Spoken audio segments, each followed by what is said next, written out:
Then what the Buddha's message distilled into one sentence, that was the of all things that arise from the cause, their cause, the Tathagata has told. Yeah. So that means everything that at that time it was considered, all these experiences, these are done by some divine, supreme being that's injecting consciousness into our experiences. It's kind of there were many philosophies, but the conditionality element, that means these are dependent on a cause and condition, that got Sariputta, the Patisa, into stream winning. He understood the process that all our suffering, all our life is dependent. That was enough for him to understand that. That means we are actively promoting, we are creating the causes and conditions for these sort of experiences. So, and the next part of this is that because they are conditioned, because they are fueled by some sort of sources that is concocting this sort of experience.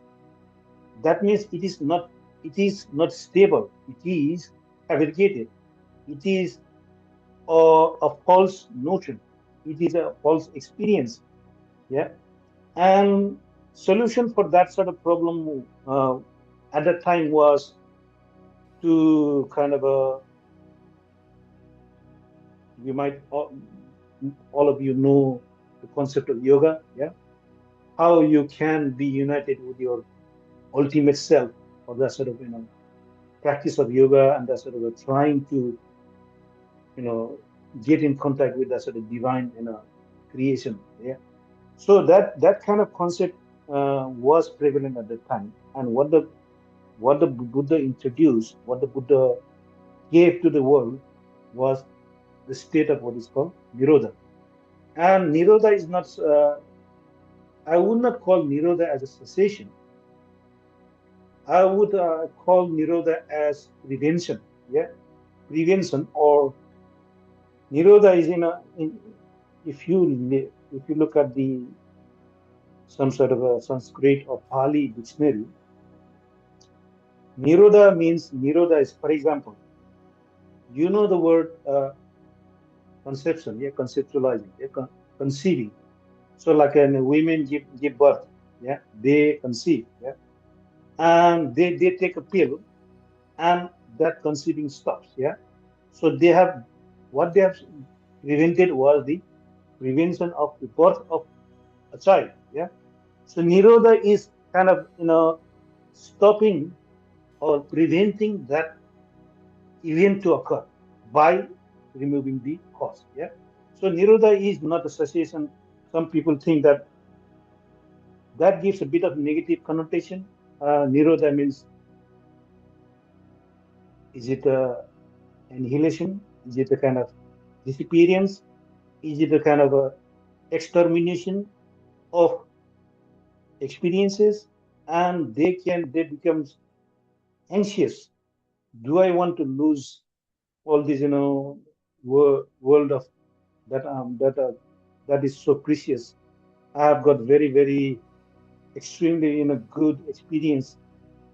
Why would I want to experience Nirodha? Why I want to let go of that sort of extremely fine and a pleasurable thing, that for the sake of what is an experience called Nirodha. So Nirodha is not kind of extinguishment or cessation, to be fair.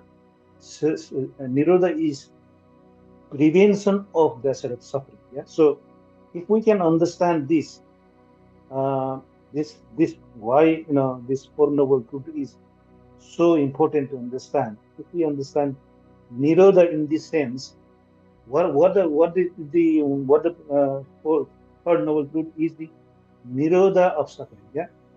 So what the Buddhas gave to the world is this suffering can be prevented, and there is a state of being suffering, all the suffering completely being taken out of the equation of suffering. Yeah, that is the state of nibbana. Yeah, so nirodha is kind of coming to that sort of stopping all the sort of flow. Yeah, so you can call it uh, uh, some sort of flow experiences, and nirodha is that sort of coming to that sort of going through that process of pulling the sort of let's say causes from all these sort of uh, let's say phenomena that are sustaining a process. And when that process is the source for that process is being pulled out because of our practice, then that phenomena subside for good. And we have been able, those phenomena, when they are presented for good, that is the cessation of suffering, nirodha.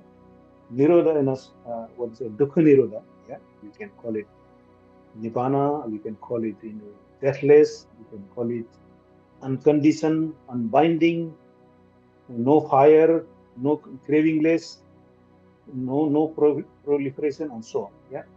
So